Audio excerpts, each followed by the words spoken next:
it's Victoria here, and I'm with the lovely Rosa. We are going to do a retake of our interview that we started yesterday. So yesterday we started to talk about how it's been for Rosa in her relationship. She's stepped into a 4-year relationship, and now they've been together for another 4 years. So it's an 8-year-long relationship now. So I might hand it over to you if you want to tell a little bit about what it's been like for you.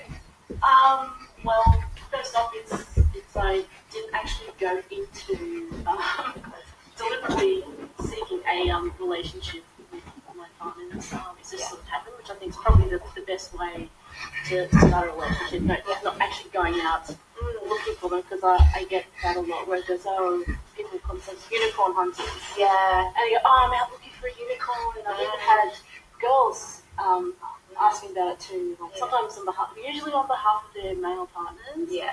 And they're like, do you know anyone who's bi? Because I want to go to see, add a bit of spice and bring someone else into a relationship. And I'm like, yeah, you do realise that these unicorns that you're hunting have feelings too. Yeah.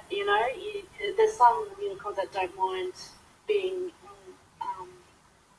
just a brief part of someone's relationship, but there's quite a few that actually want a long, sustained part of someone else's relationship. And I'm like, you might want to think about that, because they have feelings, they have a life, they can't drop everything for you, and if you decide to dump them, they're going to get hurt. Yeah.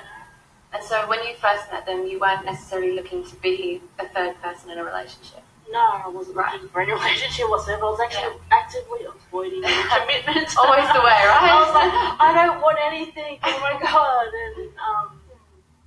And it took a while, because we talked a lot about, because I was also entering into the BDSM scene at the time. Yeah. So I was saying, basically, I had no idea. They'll help me navigate through that as well. Yeah. And we just sort of meshed, and we talked about everything from like our own moral things, our own past, and things that we've done, we're proud of, but not so, and not everything has to be aligned perfectly. Yeah. As the thing, there just has to be enough of an overlap and openness of communication to be able to go, you know what, this will work. Yes. And to keep working at it. Yeah. Awesome. And so when you did meet, was there anything that was like out of alignment for you? Like, did you find that they had like anything pre-existing in their relationship that didn't work for you? Such as? I'm just thinking like around boundaries. Maybe they had, they liked to spend a lot of time just the two of them. Maybe that could have been quite hurtful for you. How was the adjustment of them going from like two people to a triad? Well, they seemed to adjust quite well. I had to adjust quite a bit, because it was actually my first non-monogamous relationship. Wow, that's big. So it was like, okay, I'm going to have to deal with this. Not only do I have a male partner, but I also have a female partner. Yeah. So I've been with mostly male partners, and me having to navigate around having a female partner was quite interesting, and still is. Yeah. Because they're both really, to me, extraordinary people. Getting a bit. Every time I think about them, they're just really. I get leaky eyes. Yeah. But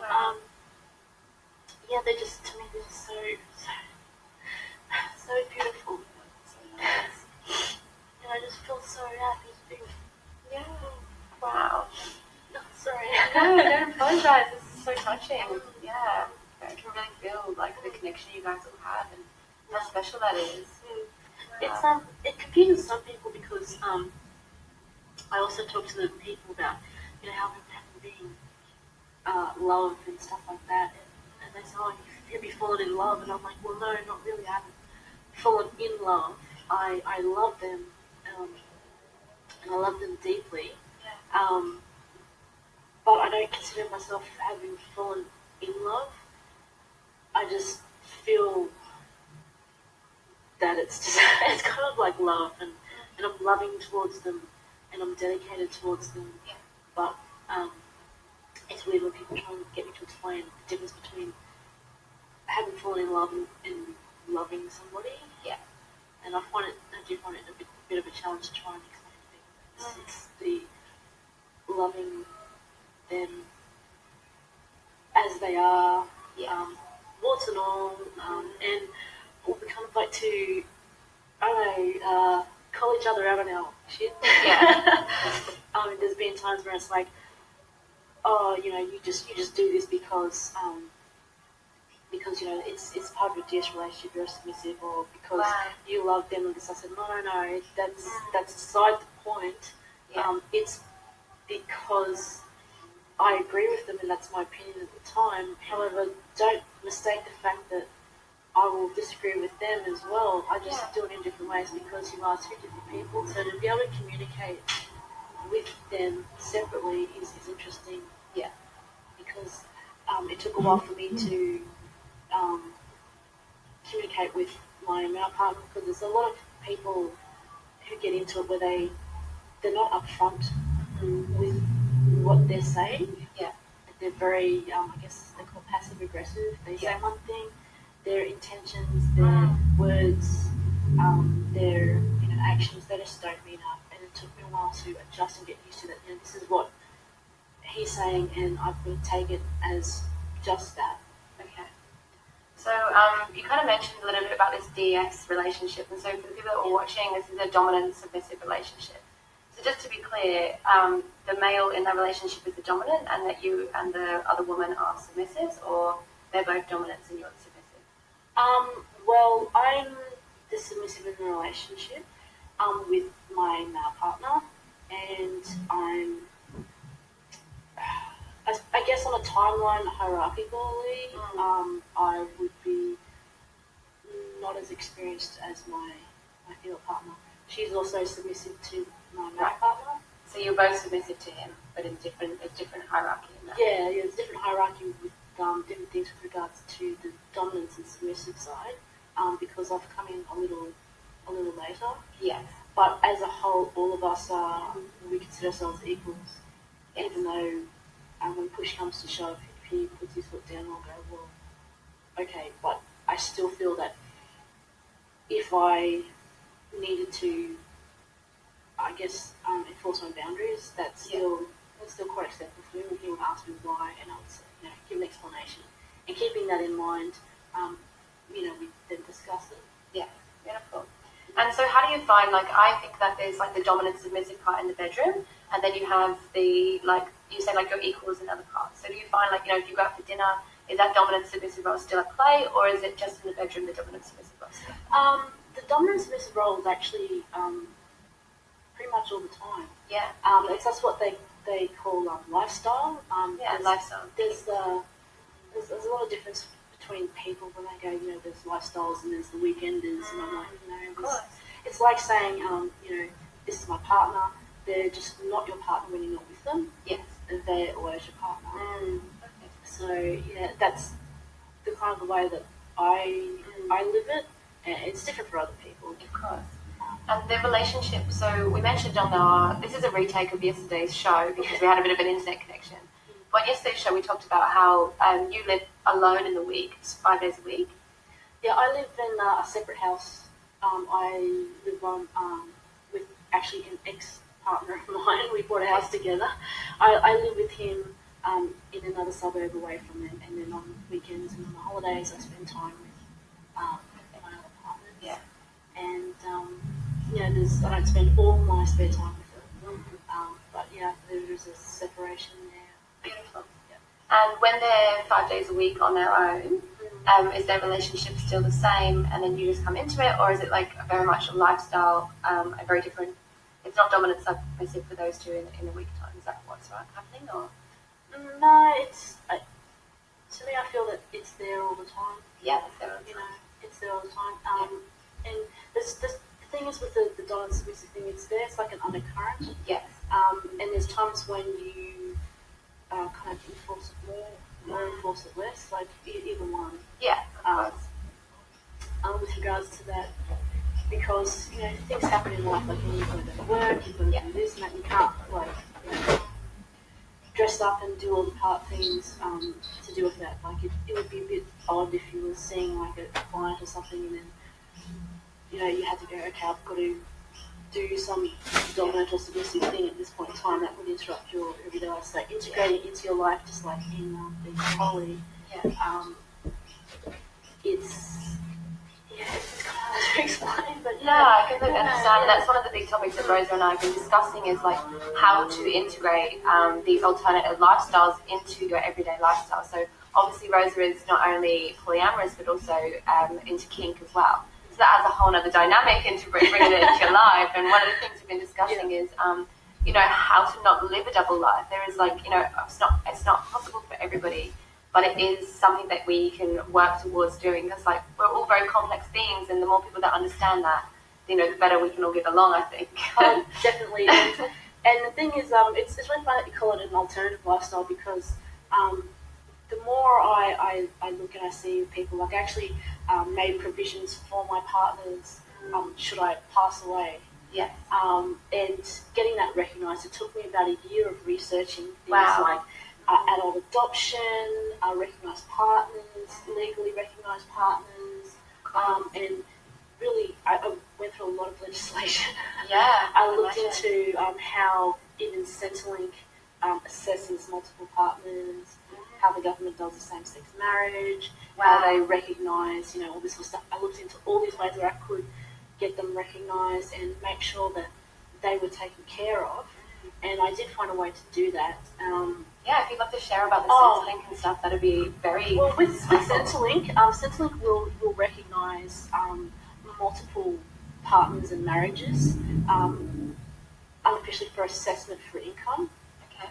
But with regards to legalities with registered partnerships with state government and federal government, that they really only recognise one at a time, although with mistress laws in the Marriage Act, they still recognise that you can have multiple partners. Wow. But Mistress laws. What is a mistress law? Mistress law, okay. What happened was that basically there was a ruling, I can't remember the dates and all that, but with regards to the Marriage Act, they added in de facto. Okay. So that, basically same-sex couples could get recognised as, but then there was a person who was married and they had a mistress on the side, and they said, well, if he broke up with me, the mistress actually went and said, look, we have been living as a couple, and then that started another court case and all sorts of other stuff, and they said, well, okay, we'll put this mistress law now, where law, where, partners can be recognised, regardless of whether they still are in a relationship or not. However, for the sake of things like inheritances and being recognised in hospitals and stuff like that, they're still very much only recognised on paper officially. One partner at a time. So for my part, I wanted to make sure that my partners were taken care of, so I tried and looked at all those avenues. None of them would really work or help, because there was always a thing where if anything really happened, my family could always come in over the top of my partners. So to make sure that they were taken care of, I actually went and started going to my superannuation. And I looked through their whole policies and procedures, their whole super and recognition, I called them up and everything. And I found out that you could actually recognise two de factos or two actual partners, because it wasn't strictly, no, you can't. So therefore I said, well, since you're telling me that I can't, I'm going to put it in an application and say that I can. Wonderful. And I put an application in as a wanting death nomination. And they didn't process it. I called them up and said, I'm looking to, I've just logged into my account. It doesn't have my partner's wanting death nomination listed there. They go, they thought it was a mistake. I said, no, it's not a mistake. I do have two partners and two people that I want to inherit my lump sum of superannuation should I pass away. They were like, oh. I love that. Okay. Well, we will reactivate that application and we'll push it forward. Wow, beautiful. That's great. So, awesome. One over system. I love that. I'm using the system to to beat itself. And I called up a week or two afterwards, and a lovely gentleman, I can't remember his name. Yeah. But I said, laid it out, saying, I realise this is kind of an unusual situation. He was like, actually, it's not as unusual as you think. And I was like, oh, really? And he looked it up for me, said, well, congratulations. And I said, well, what? He says, well, they've actually moved it up to head office, which means that they've accepted that as something that you would wish. Beautiful. And they're looking for a way to make it happen.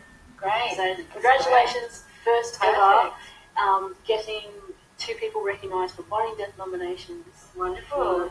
Looking after them. This is awesome. These are the things that we people are, that aren't, talked about, and nobody knows if we can actually do this. So thank you for doing that legwork and finding out for everybody. That's perfect. No dramas. No dramas. I mean, it's a long process.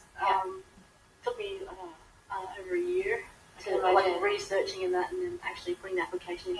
It didn't actually take that long, but it's just researching all the avenues to go through. Of course. If you ask me to get all the legislation in that, I couldn't tell you off the top of my head, but it's just like my partner Grace, she started the same-sex marriage thing about 11 years ago. She was into that, and she was the first recognised same-sex marriage couple a long time ago. So she's quite extraordinary, and just such a wonderful person, and she continues to help people in the community same-sex marriage and incredible. Wow.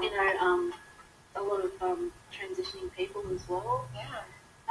She's got a massive heart. My other partner, he's I always say, if you could get the typical Aussie male picture, he would be it. And he's been accused of many things, like, oh my God, you're transphobic, you're homophobic, you're, blah, blah, blah, you're racist. And I'm like, I'm one of his partners. Wow. He's in a closed poly with me. So I don't know where they get this thing from, because I think it's just because they just don't take the time to ask the question, say, what is your experience? What's your story? And, tell me a bit more of why you think this way. Because he's very adamant in a lot of his views, and he has relevant experience to say, look, no, those are my views, and that's what I'm sticking to. And that's fair enough. Yeah, perfect.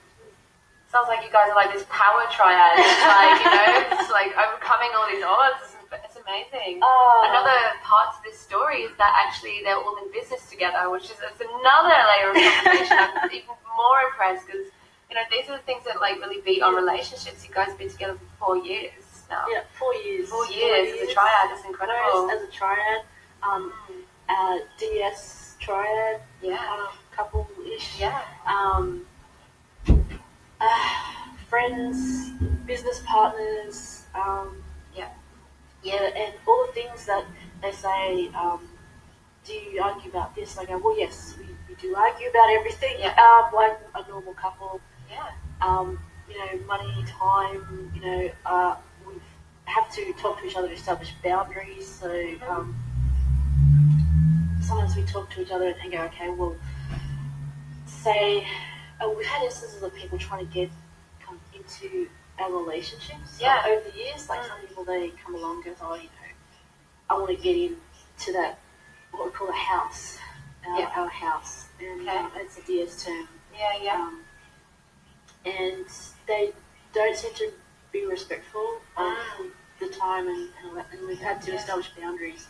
And between all 3 of us agree, if we're going to be doing this, what are the boundaries here with regards to that? And some of it is enforcing time, like saying, these days, no one visits. We do whatever we want on these days. Or this person, we sit down and discuss, how do you feel about this person? And there has been times when either one of us will go, no, I don't like that person. Yeah. Or we'll put them on a probation and say, they've got to meet us halfway. Yes. We can't. That's just as normal people. Because there has been instances of where some people, as I said, try to get into our relationship, and they've targeted both my partners, one or the other, at different times, and then completely ignored me. Wow. I can imagine that you're... because I'm not there all the time and fully live with them, they think, and I'm submissive, they think, oh, well, her opinion doesn't matter. Yeah. And I'm like, well, no, actually it does. And I've said, well, put my foot down and say, look, this person, I don't like it because they're not respecting our time, our efforts. Of course. So, apart from the fact that they've just ignored me completely, which I don't really find offensive. Yeah, because you can understand they just don't understand that you guys are all equals. Yeah, that's right. And society has this conditioning that we're going to assume that you're the secondary partner because they live together. And really, that's not the case. You guys are all three equal people. It's just that they happen to live together and they happen to have been together 4 years longer. Yeah. Yeah. It's fascinating. That I'm the lesser partner. If anything went wrong, that I'd be dropped. Immediately. And I'm like, well, doesn't feel like that to you.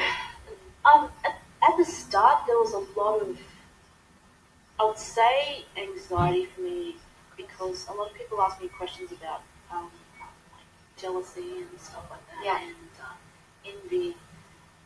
And I had a good long think about it, and I was like, it's not really jealousy or envy because I don't want to deny anyone a relationship between anyone else. I don't feel angry or upset about them having a relationship with anyone else.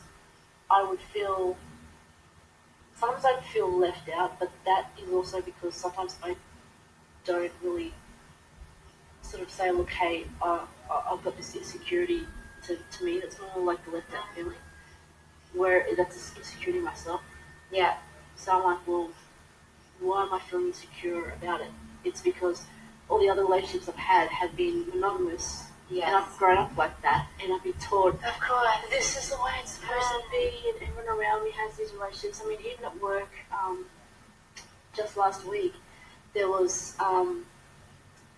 married at first sight. Yeah.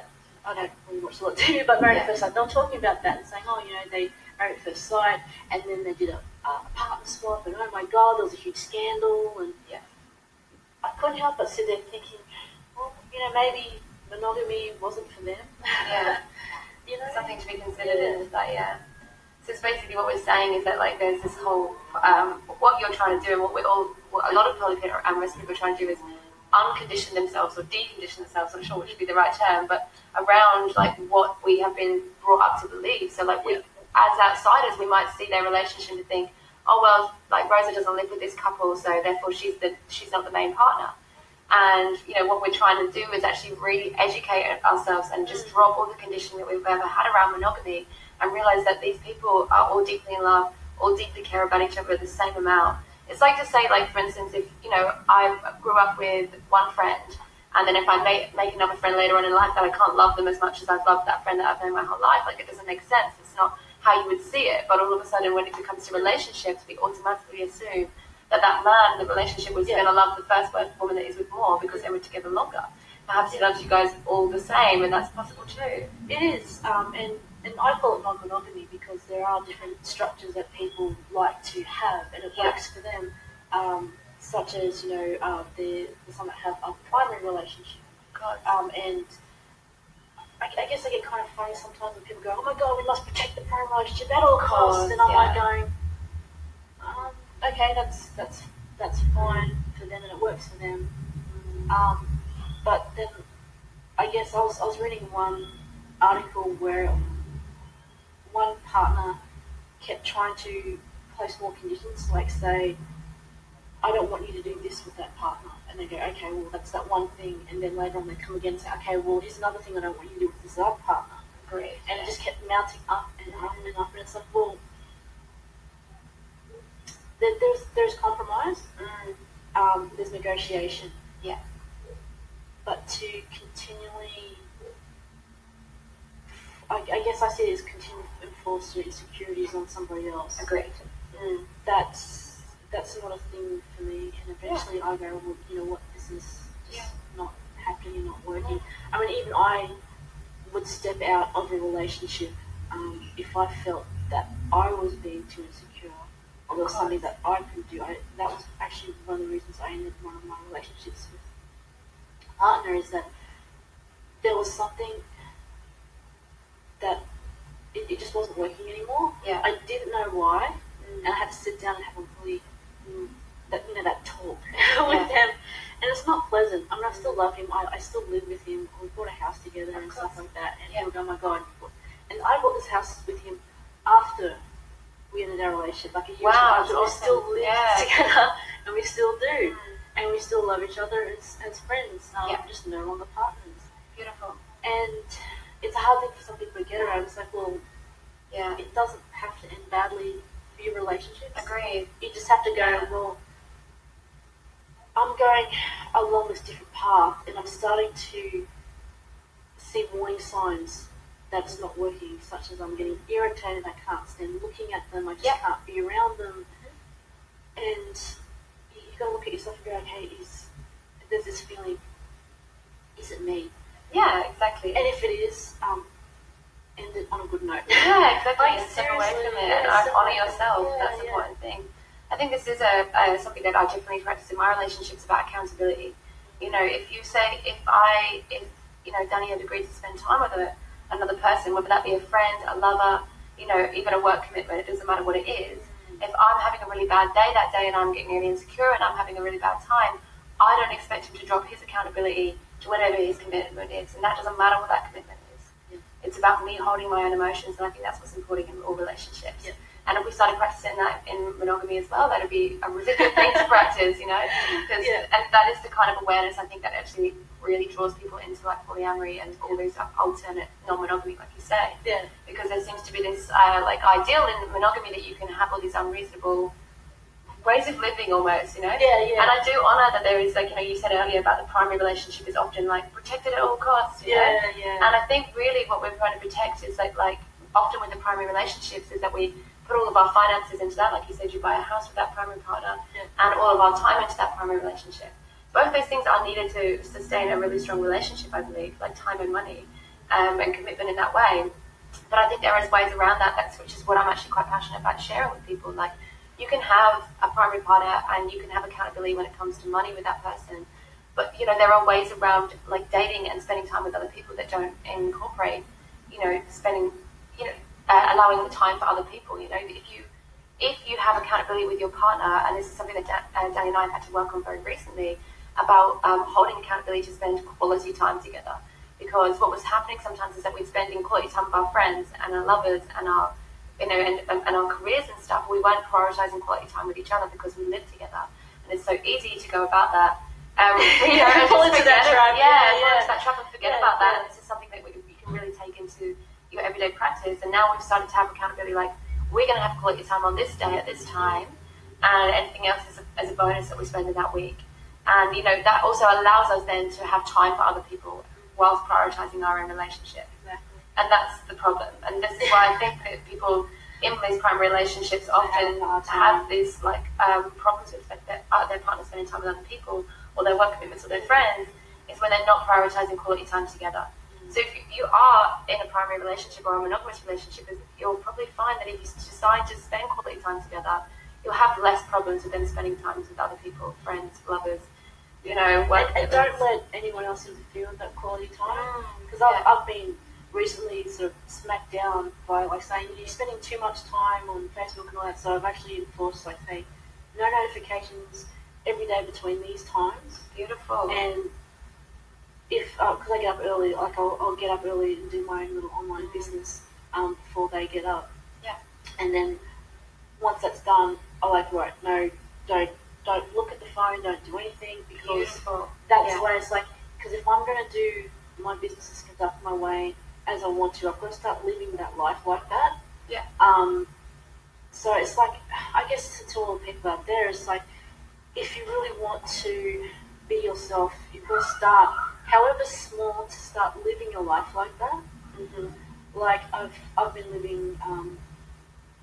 In another couple of weeks, it'll be almost 2 years since I've been living life in latex every day. And in Queensland, in Gold Coast. It is stinking hot here. It's like 30-something degrees, and it's humid as all hell. Yeah. And I'm wearing latex. That's great. But aside from that, it started off with liking it because my partner's introduced me to it. Yeah. And I thought, I can wear this, and I started thinking, why don't I wear like a circle skirt every day? That's another thing I want to add. So Rosa works for the government and she wears latex every day. Now that is badass. I'm into that. I'm all about that. And it really is a good thrill for my partners because like, you know, it's great to say like, you know, she's out there every day just being herself awesome. and gradually changing people's lives. It doesn't have to be in your face. Look, I'm wearing latex. I'm in a gimp suit. Yeah. Look at me, ultra gimp. And it's like, no, you can just be there and just that constant presence, just like in a relationship where they're constantly with you, and you know it's like you're in the house the same with them, and you can feel their presence in the house, and you know when they're not there. Yeah. So that's the kind of thing that I'm trying to bring in, and also I used to do sex work as well. Yeah. So I've had a vast array of different occupations. Awesome. I work for the government. Very I run my own businesses. I help people with like, and I talk to you about promoting and making decriminalised sex work.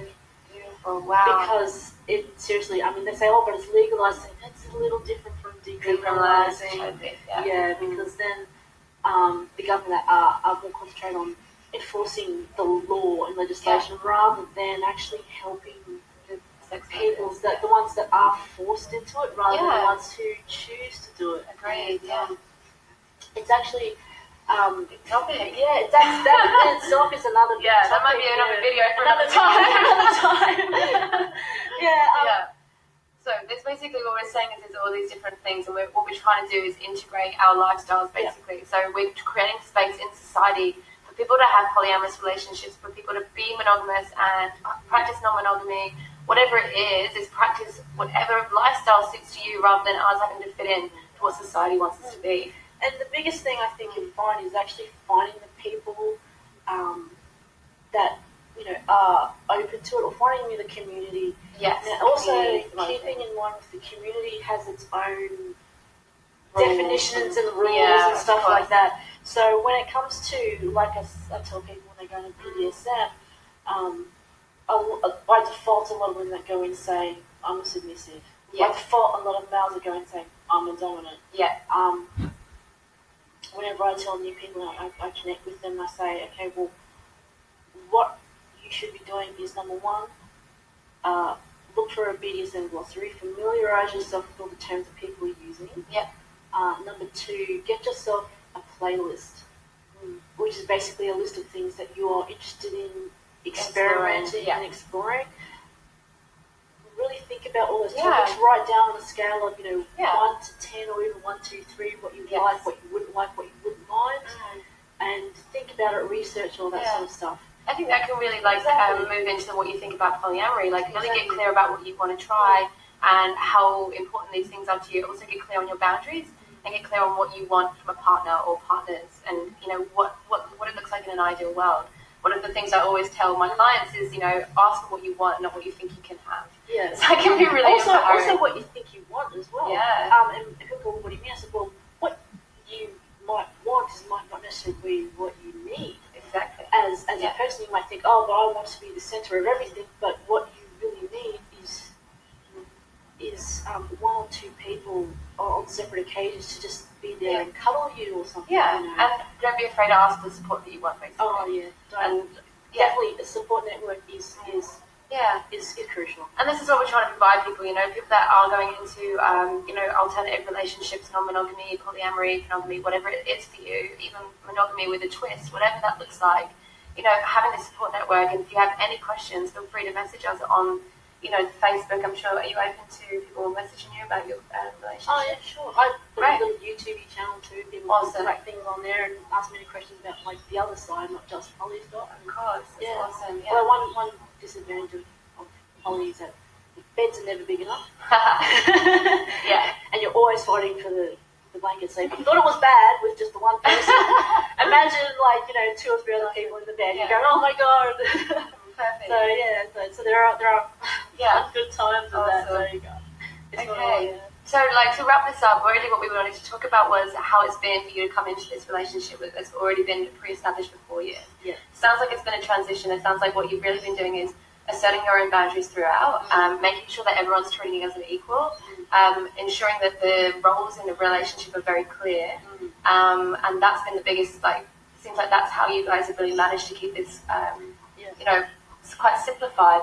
You're very honest about the fact that there is arguments and there is discussion and there is a lot of talking needed to be done and things like that. Yeah. And that, we have to fight for the bed covers, all these things. Fight for the bed covers. This is stuff that we do in a couple relationships anyway. So, single or not. And the other thing is that you will find you'll need to get really clear on who you are. Yes. As a person, and you will evolve.